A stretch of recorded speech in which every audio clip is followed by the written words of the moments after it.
നമ്മള് പോയിക്കൊണ്ടിരിക്കുന്നു, ചാണകം വാരാൻ പോയിക്കൊണ്ടിരിക്കുന്നതാണ്.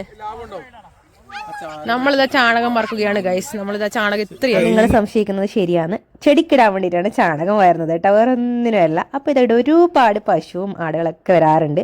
അപ്പം അതിൻ്റെയൊക്കെ ചാണകം എവിടെയുണ്ട്. അപ്പോൾ ഞങ്ങൾ വാരി വിരിച്ചങ്ങ് എടുത്ത് ചെടിക്ക് കൊണ്ടുവന്നിടാന്ന് വിചാരിച്ചിട്ട് അപ്പോഴാണ് നമ്മൾ ചാണകം വാരാൻ പോയപ്പോൾ നിധി കിട്ടി എന്നുള്ള പേര് ഇതിനിടാൻ തോന്നുന്നു. കിട്ടിയത് പക്ഷെ നിധിയല്ല കേട്ടോ, അതാ ഈ സാധനമാണ് ഞങ്ങൾക്ക് കിട്ടിയത്. അപ്പോൾ ധൈര്യശാലിയായ ഒരാളത് എടുത്ത് പൊക്കി, ഞാനത് സൂം ചെയ്ത് വീഡിയോ എടുത്തു. എന്തായാലും എനിക്കിത് ഭയങ്കര സർപ്രൈസ് ആയിപ്പോയി കേട്ടോ. കാരണം അധികം മണ്ണിൻ്റെ അടിയിലോ വലിയ കാടോ ഒന്നുമല്ല. ഇവിടെ എങ്ങനെ ഇത് വന്നു എന്നൊന്നും അറിയില്ല. അപ്പോൾ ഇതെന്താണെന്ന് നിങ്ങൾക്ക് മനസ്സിലായിട്ടുണ്ടെങ്കിൽ കമൻറ്റ് ചെയ്യാൻ മറക്കാൻ പാടില്ല.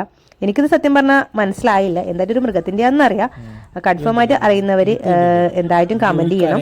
പോലുമില്ല. അതിന്റെ അർത്ഥം ഇത് പച്ചക്കറി തിന്നുന്ന ഏതൊരു സാധനമാണെന്നാണ്. പശുവിനെ ആണോ? പശു ആണോ? അപ്പോൾ പശു ആണെന്ന് പറയുന്നവർ കമൻറ്റ് ചെയ്യണം. അല്ലാത്തവർ വേറെ എന്താണെന്ന് വെച്ചാൽ കമൻറ്റ് ചെയ്ത് അറിയിക്കാൻ മറക്കാൻ പാടില്ല കേട്ടോ.